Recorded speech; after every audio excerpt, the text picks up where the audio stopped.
వినరమ్ము యేసునాథుడనా మనవినిప్పుడు, వినరమ్ము యేసునాథుడనా మనవినిప్పుడు. ఘనమైన నీదు నెనరు జనను గావుమిప్పుడు, ఘనమైన నీదు నెనరు జనను గావుమిప్పుడు.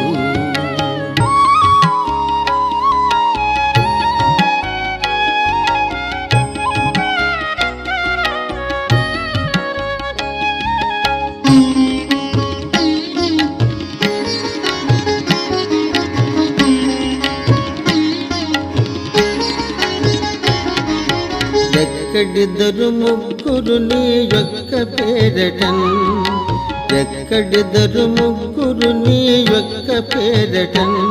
చెరుటెక్కడు నేనక్కడికే తింటున్నటివి, చెరుటెక్కడు నేనక్కడికే తింటున్నటివి. వినరమ్ము యేసునాథుడనా మనవినిప్పుడు, ఘనమైన నీదు నెనరు జనను గావుమిప్పుడు, ఘనమైన నీదు నెనరు జనను గావుమిప్పుడు.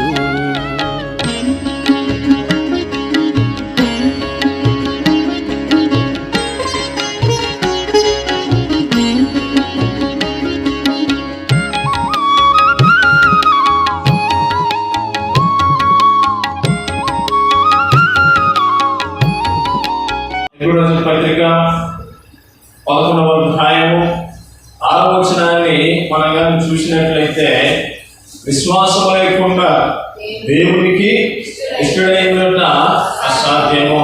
అలానే 11:23 నుంచి మనం చదివినట్లయితే దేవుని బిడ్డలారా, మోషే పుట్టినప్పుడు అతని తల్లిదండ్రులు ఆ శిశువు సుందరుడైనట్టు చూసి విశ్వాసమును బట్టి రాజాజ్ఞకు భయపడక 3 మాసములు అతన్ని దాచిపెట్టింది. మోషే పెద్దవాడైనప్పుడు విశ్వాసమును బట్టి ఐగుప్తు ధర్మ కంటే క్రీస్తు విషయమైన నింద గొప్ప భాగ్యమని ఎంచుకొని అల్పకాలము ఆపభోగము అనుభవించుట కంటే దేవుని ప్రజలతో శ్రమ అనుభవించటం లేదని యోచించి ఫరో యొక్క కుమార్తె యొక్క కుమారులని అనిపించుకున్నట్టుకు ఒప్పుకొనలేదు.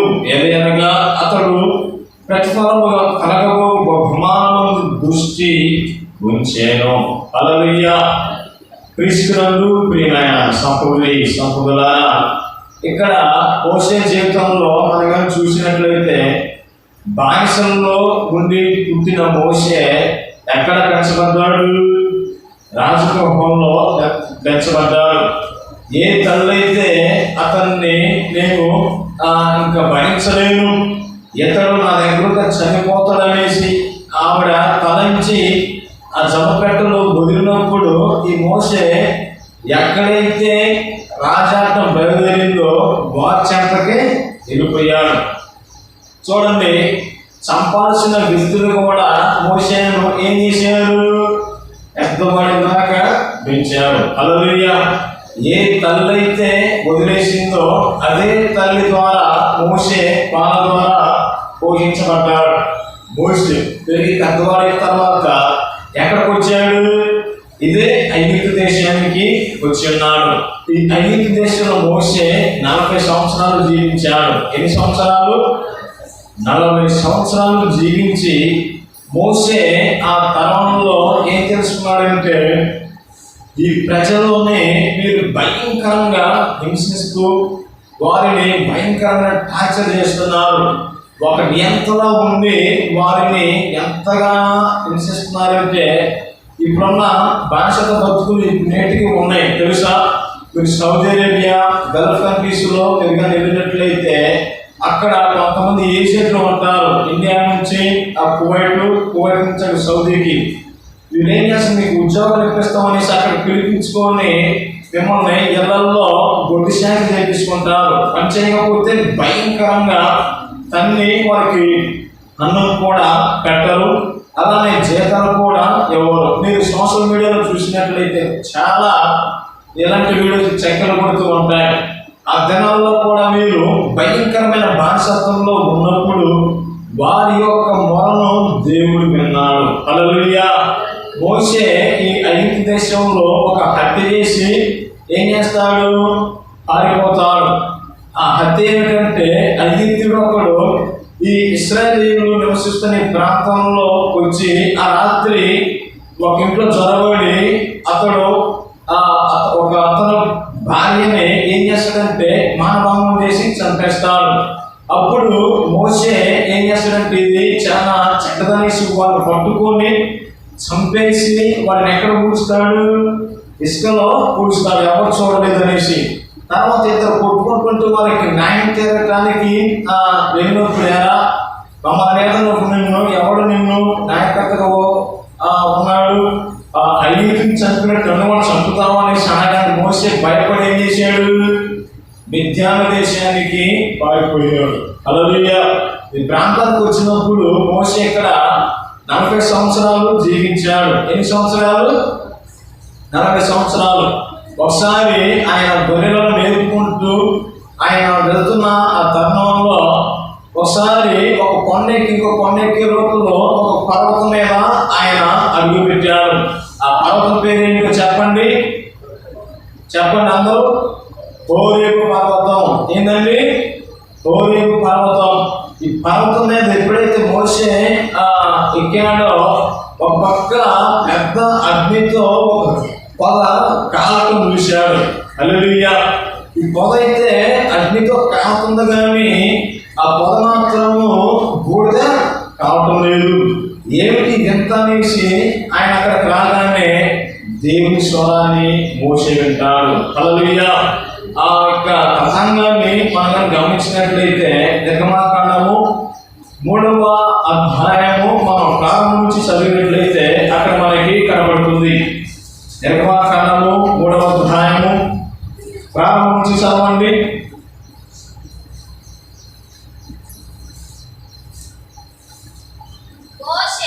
మోషే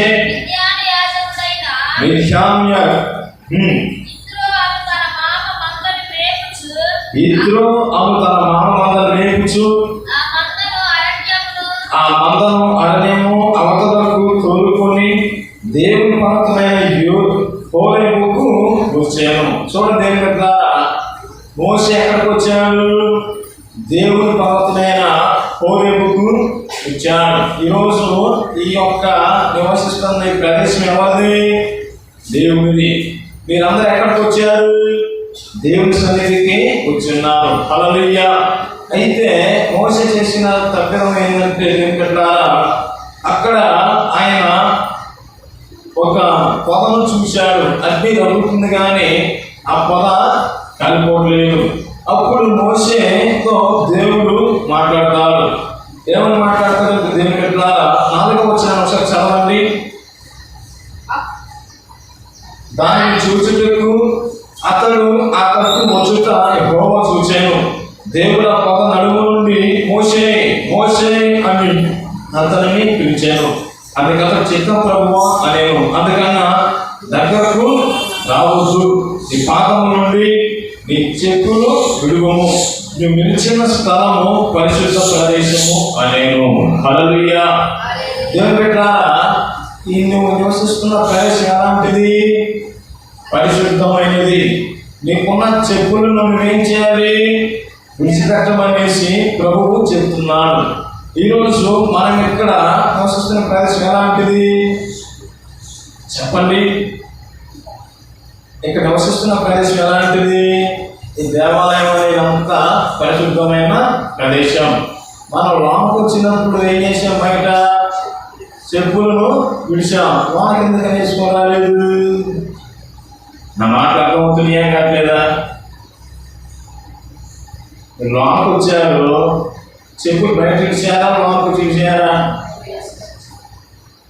చెప్పులను ఏ విధంగా మనం ఆ వెలుపల విడిచామో పరిశుద్ధమైన ప్రదేశంలో మనం అడుగు పెట్టినప్పుడు ఈ చెప్పులు ఏ విధంగా విప్పామో మానవ హృదయాంతరంగంలో నివాసం చేసే పాపాలను ఏం చేయాలి? విడిచిపెట్టాలి. హల్లెలూయా. అప్పుడు దేవుడు మనతో మాట్లాడతారు. ఎట్లా మాట్లాడతారు? మన హృదయంలో పాపాలను మనము విడిచిపెట్టినప్పుడు. దేవుడు మనం చూడాలంటే మనం ఏం చేయాలి? మన హృదయం శుద్ధిగా ఉండాలి. అందుకని ఆయన కొండ మీద ప్రసంగులు అంటారేమని? హృదయ శుద్ధి గల వారు ధన్యులు, వారు దేవుణ్ణి చూస్తారు. అంటే మీకు దేవుడు కావస్తున్నాడా?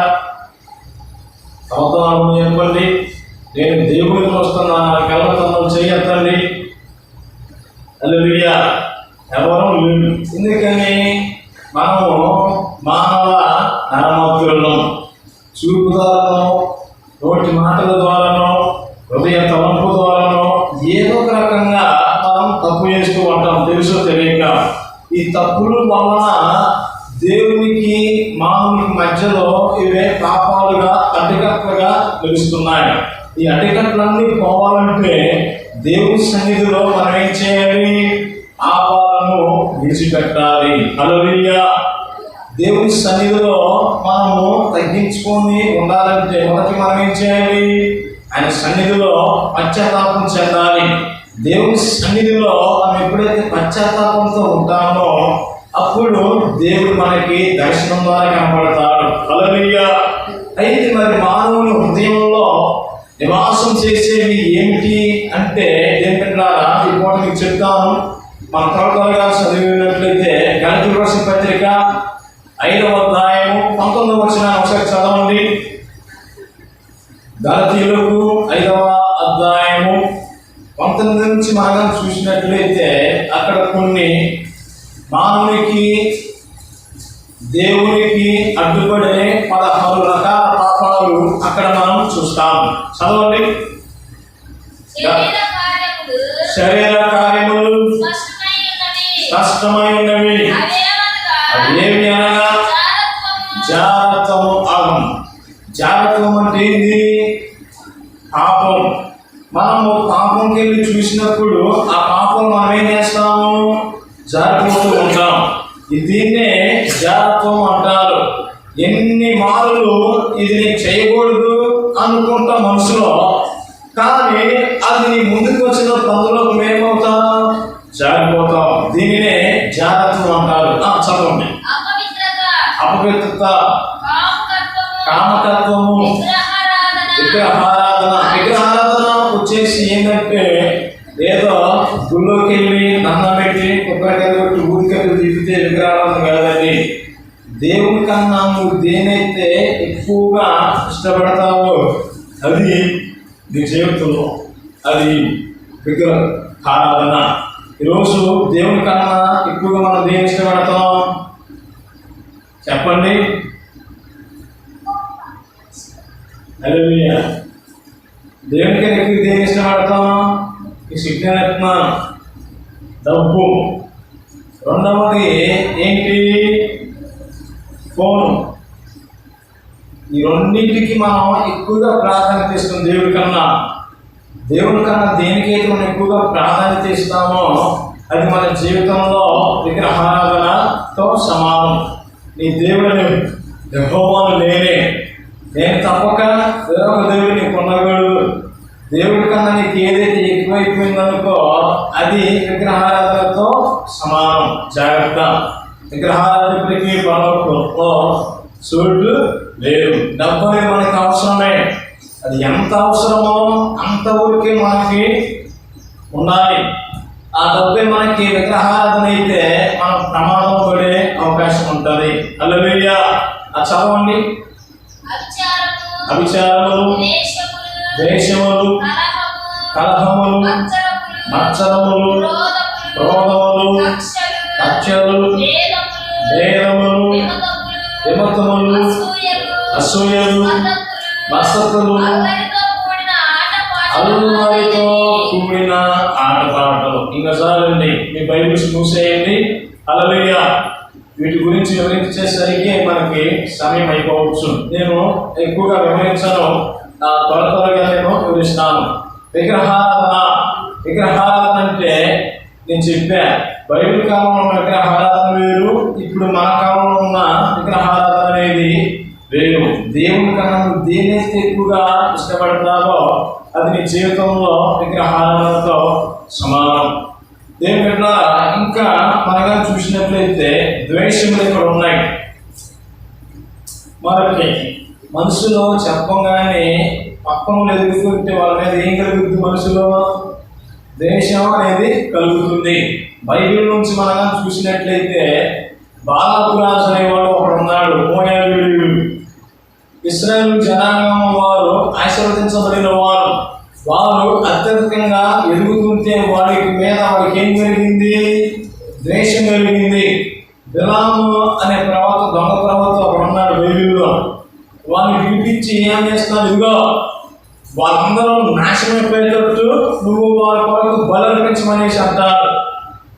ఎప్పుడైతే వీళ్ళు అలా ప్రాక్టీస్ చేసి ఎప్పుడైతే బలర్పించే సమయానికి వాళ్ళ నుంచి ప్రవచిస్తున్నారు, వీరిని దేవుడే ఆశీర్వదించాడు. వీరిని శపించాలనుకున్న నోటితోనే వారి నోటి నుండి ఏమొచ్చింది? దేవుని వచనాలు వచ్చాయి. హల్లెలూయా. సంఖ్యాకాలం మీరు 14వ అధ్యాయం నుంచి మీరు చదువుకున్నట్లయితే ఉదంతాలన్నీ ఉంటాయి. తర్వాత నీకు ఇన్ని డబ్బులు ఇచ్చింది మనం శపించడానికి దుర్మార్గుడు కూడా ఏదో మనం దీవించాలని సనగానే ఇంకోసారి చూద్దామని సనగానే ఇంకోసారి భగవంతే బలర్పించి వారు నాశనం కావాలనేసి శపించే రూపంలో వీరు దీవించబడును కాకని సుమని కొడుకుతున్నాడు. అప్పుడు లైన్లోకి వచ్చాడు. దేవుడి వీరిని శపించలేదు, దేవుడి వీరిని నాశనం చేయాలనుకోవట్లేదు, వీరు దేవుని ప్రజలు. హల్లెలూయా. వీరు ఆశీర్వదించబడిన వారు. యాకోబులో నక్షత్రము ఉదయించును, యోధాల రాజధానము వెలుగులో ఉంటుంది. నక్షత్రం అంటే ఎవరు? అందరికన్నా సూపర్ స్టార్ మన యేసు ప్రభువే. హల్లెలూయా. ఆయన జన్మించినప్పుడే నక్షత్రం అనేది వచ్చింది. ఒక సబ్జెక్ట్ వేరు. దేవుని బిడ్డలారా, వీడికి ఏమున్నది? వాళ్ళ మీద ద్వేషం ఉన్నది. ఇంకొకడు ఉన్నాడు, హామాన్ అనే వ్యక్తి. ఈ యూదులు అభివృద్ధి అవుతుంటే చూడలేక బాగలేక కుళ్ళు జనవాడు. అసలు యూదులు అనబడిన వ్యక్తులు అసలు భూమి మీద ఉండకూడదు అనేసి వాడు ఏం కట్టుకున్నాడు? మరణ శాసనాన్ని కట్టుకున్నాడు. ఈ మరణ శాసనం రాపించి తాకీదులను ఆ దేశాలలో పంపించినప్పుడు యూదులందరూ దేవుని సన్నిధిలో ప్రార్థనలో ఉన్నారు. మన మీద ఎవరైనా ద్వేషం పెట్టుకున్నప్పుడు మనం ఏం చేయాలి? దేవుని సన్నిధిలో ప్రార్థన చేయాలి. ఆటోమేటిక్ ఎవడైతే ఆ యొక్క ద్వేషాన్ని ఒప్పుకొని పుత్రభూములు చూశాడో వాడి మీదకే ఆ శాపం వచ్చింది. మొదటికై కొరకు ఒక ఉరికంబాన్ని హామాన్ అనేవాడు కట్టాడు. కానీ అదే ఉరికంబం మీద ఎవడేపడ్డాడు? ఎవడైతే ప్లాన్ ఇచ్చిందో వీడు దీని మీద గురిసి చంపబడాలనేసి అనుకున్న వ్యక్తి వాడే అదే భూస్తంభం మీద ఏడబడి చచ్చిపోయాడు. మనుషులు ఏ వ్యక్తినో అదే పంటను కోస్తాడు. మనమందరము కేకలోనే ఉన్నాం. మోషే యొక్క పాదచక్రను బయట విడువమని చెప్పాడు. ఎందుకని? ఇది పరిశుద్ధమైన స్థలం, ఇక్కడ నేను నివాసం చేసిన కావున నీ పాదాలను చెప్పులను విడిచిపెట్టమన్నాడు. ఈరోజు ఆత్మీయ కోణంలో మన హృదయంలో ఉన్న ఈ పాపాలను మనం ఏం చేయాలి? విడిచిపెట్టాలి. అప్పుడు దేవుడు మనల్ని ఆశీర్వదిస్తాడు. హల్లెలూయా. ఇక్కడ ద్వేషాలు అనేవి ఎన్నో ఉన్నాయి. ద్వేషం వల్ల కలిగే ప్రయోజనాలు ఏంటి? వారికి నష్టం వస్తుంది. ఇంకా మనం చూసినట్లయితే కలహాలు, మత్సరములు, క్రోధములు, కక్షలు. చూడండి, కక్షలు మీరు నవ్వనంటే నేను చెప్తాను. జస్ట్ ఒక 2-3 నెలల క్రితమే ఇది జరిగింది. ఒక ఇంటర్వ్యూలో నేను చూశాను. ఒక ఆవిడ ఉన్నది.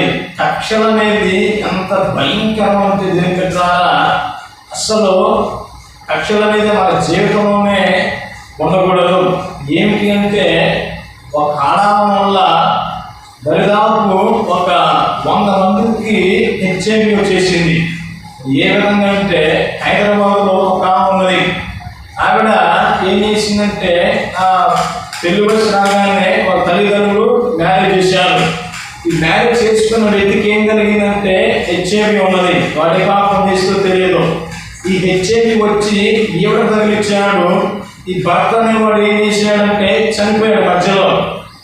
ఈ చిన్న వయసులో నా జీవితం ఈ మగ రాక్షసుడు అనేవాడు నాశనం చేశాడు.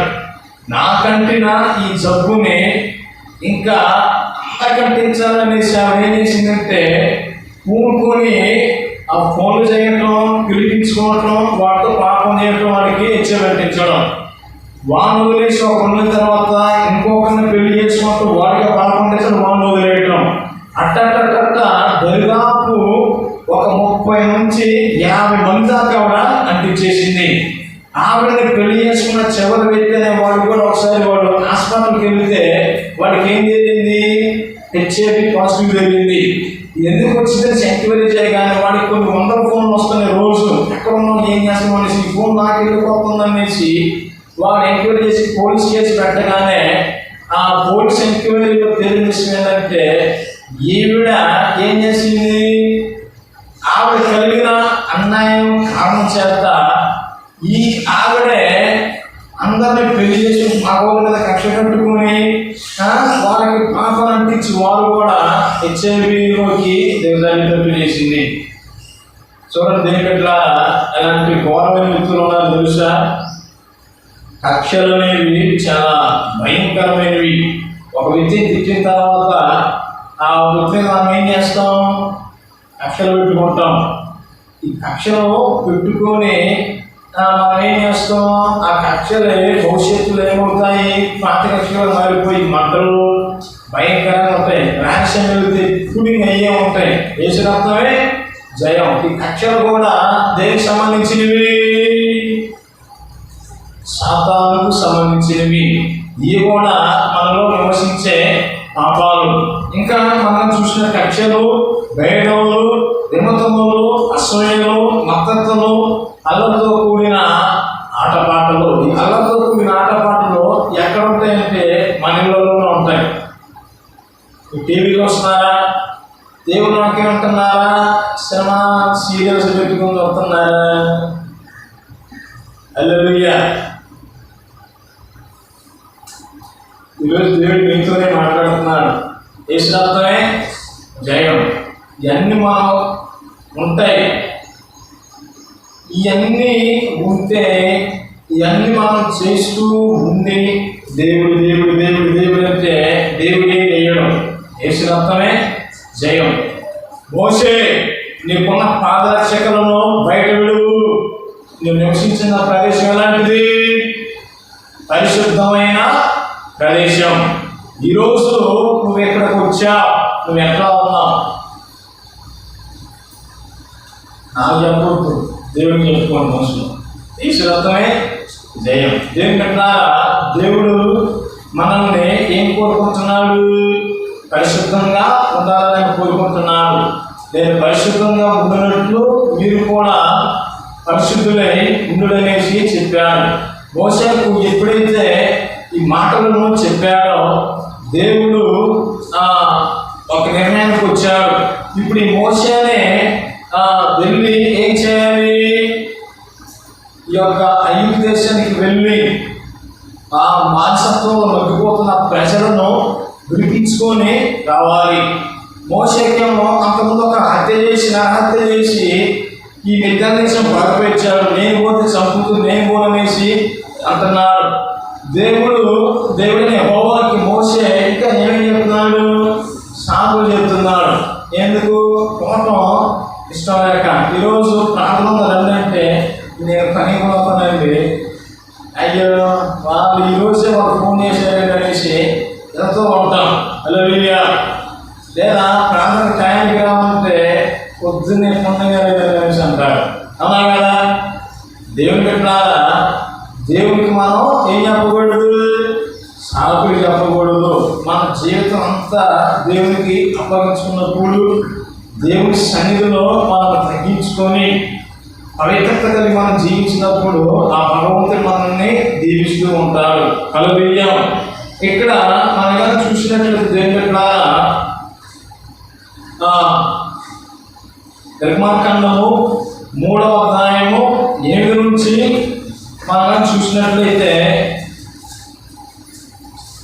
కాబట్టి ఐగుప్తు చేతుల నుండి వారిని విడిపించుటకును ఆ దేశముల నుండి విశాలమైన మంచి దేశములకు అనగా కనానీయులకు, హిత్తీయులకు, అమోరీయులకు, పెరిజీయులకు, హివ్వీయులకు, యెబూసీయులకు నివాస స్థానమైన పాలు తేనెలు ప్రవహించే దేశములకు వారిని నడిపించుటకును దిగి వచ్చి ఉన్నాము. హల్లెలూయా. ఈ బానిసత్వంలో మగ్గిపోతున్న వారిని దేవుడు విడిపించడానికి ఏం చేస్తున్నాడు? దిగి వస్తున్నాడు. దుష్టులను శిక్షించి పాప బంధకాలలో నలిగిపోతున్న ఆ దీనజనులను విడిపించడానికి ప్రభువు దిగి వస్తానని మోషేకు చెప్పాడు. హల్లెలూయా. అయితే ఈ ఐగుప్తు బానిసత్వంలో వారు ఏం చేస్తున్నారట? పాపంలో మగ్గుతున్నారు. పాపంలో మగ్గుతుంటే వారు ఏం చేస్తున్నారు? బయటికి రాలేకపోతున్నారు. ఆ సంఖ్యల నుంచి బయటికి రాలేకపోతున్నారు. ఈరోజు అపవాది కూడా మీలో ఉంటున్న ఈ యొక్క పాపాల నుంచి నిన్ను బయటకు రానికుండా నిన్ను చూస్తుందేమో. ఇప్పుడే మీరు దేవుని వైపు మీరుగా చూసినట్లయితే మీ బంధకాల నుంచి మీరు విడిపించబడతారు. అనారోగ్య సమస్యలు ఉంటే దేవునికి మొదలుపెట్టండి, ఆయన వాటి నుండి స్వస్థపరుస్తాడు. అప్పుల సమస్యలు ఉంటే దేవునికి మొదలుపెట్టండి, అప్పుల నుంచి మిమ్మల్ని విడిపిస్తాడు. ఆర్థిక సంబంధమైన పరిస్థితులు ఉంటే మీరు దేవునికి మొదలుపెట్టండి, దేవుని మిమ్మల్ని విడిపిస్తాడు. కోర్టు కేసులు, పోలీస్ కేసులు, మీ జీవితంలో ఏదైతే మీకు వ్యతిరేకంగా నిలుస్తుందో వాటి కొరకు మీరు ప్రార్థన చేయాలి. ప్రార్థన చేసినట్లయితే దేవుడు మిమ్మల్ని విడిపిస్తాడు. దుష్టులను దండించడానికి దిగి వచ్చిన దేవుడు ఈరోజు మీ యొక్క బంధకాల నుండి మిమ్మల్ని విడిపించడానికి ఆయన సిద్ధంగా ఉన్నాడు. హల్లెలూయా. ఇంకా మనం చూసినట్లయితే 9వ వచనంలో ఇశ్రాయేలు మొర నిజముగా నా యొద్దకు చేరింది. చూడండి దేవునిట్లా ఇశ్రాయేలు యొక్క మొర నిజంగానే నా దగ్గరికి ఏంటంటే ఇక్కడ అర్థం ఏంటి?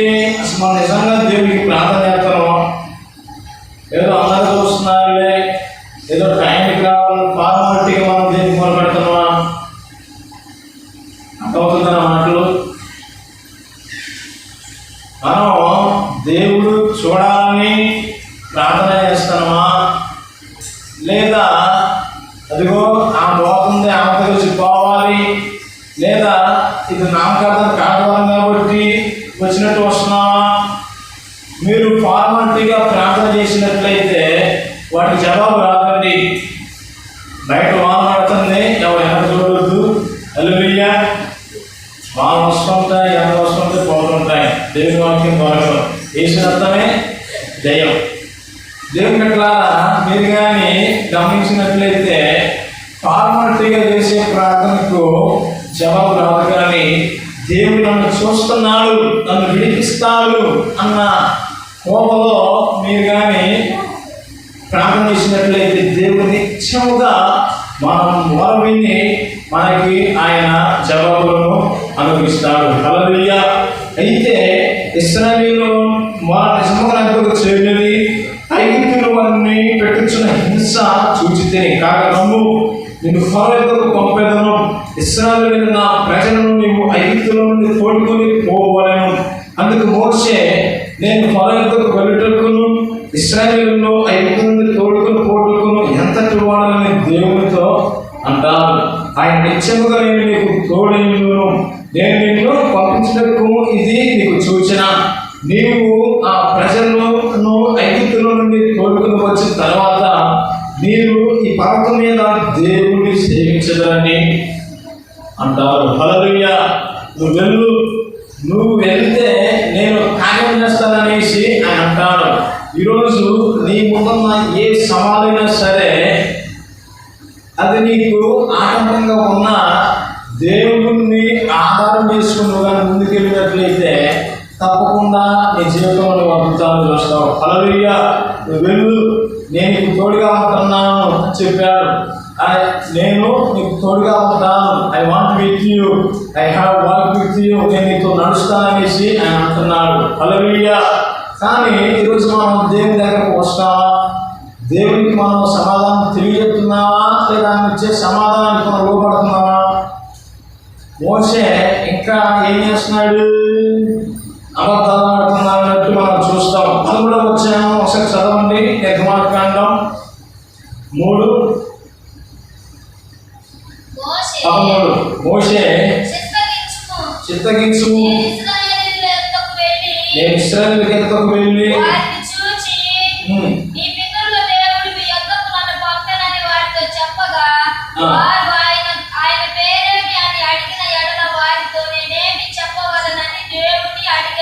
హల్లెలూయా. అప్పుడు దేవుడు అంటున్నాడు, నేను ఉన్నవాడు అనువాడనై ఉన్నాను. మొట్టమొదటి వాగ్దానం. హల్లెలూయా. దేవుడు మన పట్ల కార్యం చేయటానికి ఉన్నాడు. దేవుడు మనం వేడుకున్న దానిని నెరవేర్చడానికి అనువాడనై ఉన్నాడు. దేవా, నేను ఈ పరిస్థితిలో ఉన్నాను, దయచేసి నా పట్ల కార్యం చేయనేసి నువ్వు కానీ వేడుకున్నట్లయితే అవును ఇది జరుగుగాకనేసి ఆయన సెలవిస్తాడు. హల్లెలూయా. హల్లెలూయా. ఉన్నవాడు అనువాడికి మనం ఏం చేయాలి? మనము మొదలుపెట్టాలి. ఈ ఉన్నవాడు ఎప్పుడు ఉన్నాడు? ఈ భూమి ఆకాశం కలజేయక ముందే ఆయన ఉన్నాడు. ఈ సృష్టిలో జగత్ పునాది వేయబడక మునిపే ఆయన ఉన్నవాడు. హల్లెలూయా. ఆయన మాట ద్వారా సృష్టిని కలగజేసిన వాడు. ఆయన నిరంతరము దేవుడే ఉన్నాడు. ఈ లోకంలో పుట్టిన ప్రతి మనిషికి చావు ఉంటుంది కానీ దేవునికి చావు లేదు. అందుకే ఆయన నిరంతరము జీవించువాడై ఉన్నాడు, జీవాధిపతి. హల్లెలూయా. నేను ఉన్నవాడును అనువాడునై ఉన్నానని మోషేతో చెప్పాడు. ఆ తర్వాత మోషేకు దేవుడు కొన్ని వాగ్దానాలు ఇస్తున్నాడు. వెళ్ళు, అప్పుడు అబ్రహాముకు, ఇస్సాకు, యాకోబులకు నేను తోడైనట్లు నీకును నేను తోడై ఉంటాను. వెళ్ళి ఆ ప్రజలను ఆ బానిసత్వం నుంచి విడిపించుకుని రా అనేసి ఎప్పుడైతే అన్నాడో మోషే ఇంకా అడ్డం తిరుగుతున్నాడు.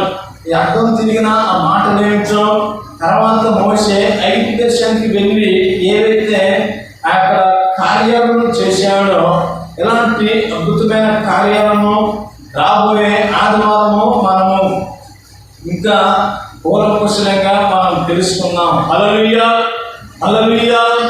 ఆమేన్. ఈరోజు దేవుడి మీతో మాట్లాడింది ఏంటంటే మోషేని నీకున్న చెప్పులను బయట విడమని చెప్పాడు. దేవుడు మీతో ఈరోజు ఏం చెప్తున్నాడు? నీ హృదయంలో ఉన్న పాపాలను విడిచిపెట్టు. నీకున్న పాపాలు మనుషులకు చెప్పినట్లయితే వాళ్ళని నీచంగా ఘోరంగా చూస్తాను. దేవుడికి చెప్పు. దేవుడైతే పైన పని చూసేవాడు కాదు కానీ అంతరంగానే చూస్తాడు. మనుషులు ఏం చూస్తాడు? ఈ డ్రెస్ ఎంత, ఈ ప్యాంట్ ఎంత, ఈ షేర్ ఎంత, ఈ డ్రెస్ భలే ఉంది, ఎక్కడ కొందాం అని కోవిడ్ మిమ్మల్ని గాల్లో పడేస్తారు. దేవుడు అట్టగాడు, ఆయన అంతరంగా చూస్తాడు. ఈ హృదయంలో ప్రతిదీ అనుభవం తెలుసు. నేను పనుకుంట, లేచుట, ఉరుకుట, పరిగెత్తుట, అమ్మంటే మళ్ళీ పడుకుంటా, నువ్వు ఏదైనా చేయి అనుభవం దేవుడు తెలుసు. ఎందుకు? నేను సృష్టించిన వాడు ఆయనే. తల్లి కాకముందు రూపించకపోతే నేను నిన్ను ఎరిగి ఉన్నాను అనేసి అంటాడు. మరి నేను పాపాలు చేస్తున్నా, ఎంత అమతాడుతున్నా, ఇంత దొంగ తిరిగి నేను తిరుగుతున్నా కానీ ఎందుకని దేవుడు నేను చేయట్లేదు అనేసి మీరు అనుకోవచ్చు. దేవుడు ఒక దెబ్బ కొడితే అవుట్. కానీ ఎందుకు? ఆయనను ప్రేమిస్తున్నాడు. రేపైనా మానుకుంటుంది, ఎల్లైనా మానుకుంటాడు అన్న దానిని. హల్లెలూయా. కావున మన హృదయంలో ఉన్న చెడ్డ తలుపులను, చెడ్డ ఆలోచనలను, దేవునికి వ్యతిరేకమైనవి ఏవైతే మనలో ఉన్నాయో వాటిని ఈరోజు విడిచిపెట్టి దేవుని సన్నిధిలో మనం నిలబడి కనిపెట్టుకుని ప్రార్థన చేద్దాం. ఐగుప్తులను విడిపించిన దేవుడు మీ యొక్క పాప బంధకాల నుంచి విడిపించి మిమ్మల్ని ఆ పరలోకానికి మిమ్మల్ని చేయడానికి సిద్ధంగా ఉన్నాడు. కావున ఈ వాక్యము మీరు హృదయంలో నాటబడి మీరు ఫలించి దీవించి ఆశీర్వదించబడును గాక. ఆమేన్.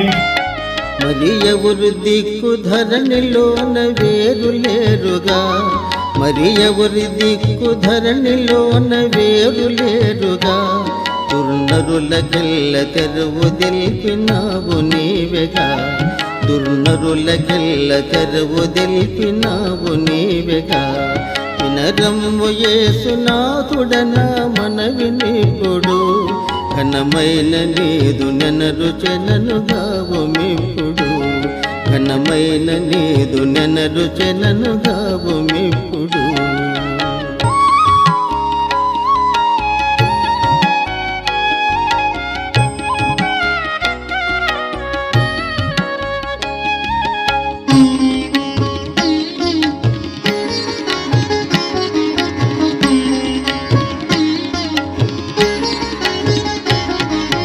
మరణమైతివా నా కొరకు శిల్వపై, మరణమైతివా నా కొరకు శిల్వపై, నీ కరుణ గల్గెనెంత దూరాత్ముని నాపై, నీ కరుణ గల్గెనెంత దూరాత్ముని నాపై.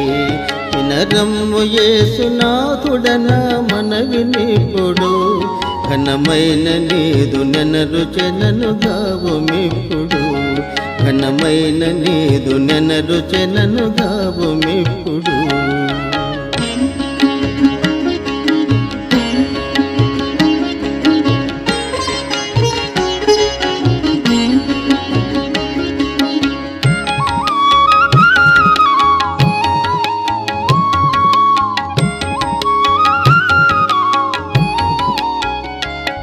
వినయంబు సద్గుణంబు చిత్తమునను కూర్పవే, వినయంబు సద్గుణంబు చిత్తమునను కూర్పవే, ఘనమైన నీతి అనుభవంబు కలుగజేయవే, ఘనమైన నీతి అనుభవంబు కలుగజేయవే.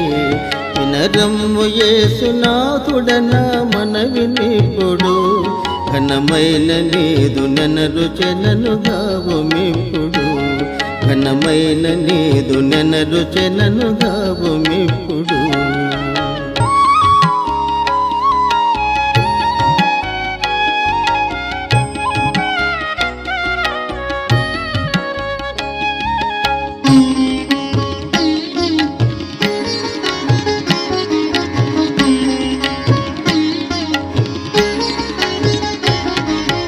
దేవదేవరావె నిన్ను సేవ చేయుదు, దేవదేవరావె నిన్ను సేవ చేయుదు, నన్ను పావనుని గజేయవెనే పాపనరుడను, నన్ను పావనుని గజేయవెనే పాపనరుడను. వినరమ్ము యేసునాథుడనా మనవి నిప్పుడు, ఘనమైన నీదు నెనరుచెనను గావుమిప్పుడు, ఘనమైన నీదు నెనరుచెనను గావుమిప్పుడు.